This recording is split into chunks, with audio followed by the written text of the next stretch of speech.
बंगाल के भावी मुख्यमंत्री श्रीमान शुभेंदु अधिकारी। नरेंद्र मोदी जिंदाबाद।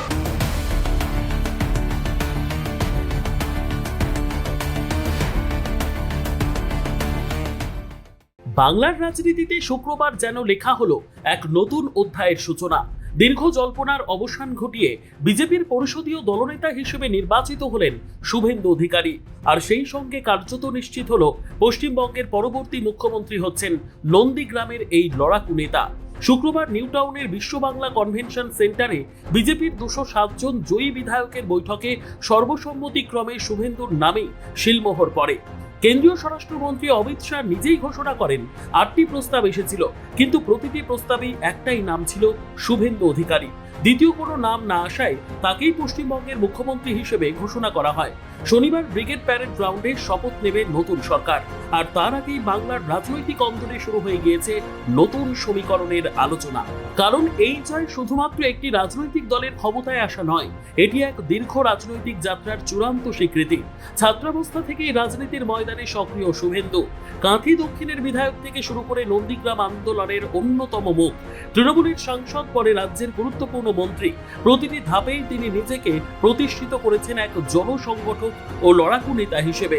2020 সালে দলবদল করে বিজেপিতে যোগ দেওয়ার পর থেকেই তার রাজনৈতিক লড়াই আরও তীব্র হয়।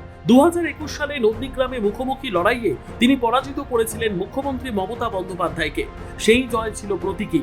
আর এবারের নির্বাচনে ভবানীপুরেও মমতাকে হারিয়ে কার্যত নিজের রাজনৈতিক উচ্চতাকে আরও এক ধাপ উপরে তুলে দিলেন শুভেন্দু। শুধু জয় নয়, ব্যবধানও ছিল উল্লেখযোগ্য, 15,000-এরও বেশি ভোট। রাজনৈতিক মহলের মতে বাংলার মাটিতে বিজেপির এই উত্থানের অন্যতম প্রধান মুখ শুভেন্দুই। তাই পরিষদীয় দলনেতা নির্বাচনে তাকে ঘিরে বিশেষ কোনো সংশয় ছিল না। তবে শুক্রবারের ঘোষণার পর দলের কর্মী সমর্থকদের আবেগ ছিল চোখে পড়ার মতো। মাটি থেকে মহাকরণে এই স্লোগান যেন বাস্তব রূপ পেল এদিন। বৈঠকের পরে অমিত শাহ বলেন, গঙ্গোত্রী থেকে গঙ্গাসাগর পর্যন্ত সর্বত্র বিজেপির সরকার গঠিত হলো। শ্যামাপ্রসাদ মুখোপাধ্যায়ের জন্মভূমিতে তার আদর্শের সরকার তৈরি হয়েছে। তার এই মন্তব্যে স্পষ্ট, পশ্চিমবঙ্গের এই জয়কে রাজনৈতিকভাবে অত্যন্ত তাৎপর্যপূর্ণ বলেই দেখছে বিজেপির কেন্দ্রীয় নেতৃত্ব। এখন নজর শনিবারের শপথ অনুষ্ঠানের দিকে। দীর্ঘদিনের বিরোধী রাজনীতির পর বাংলার প্রশাসনিক ভবনের দায়িত্ব নিতে চলেছেন শুভেন্দু অধিকারী।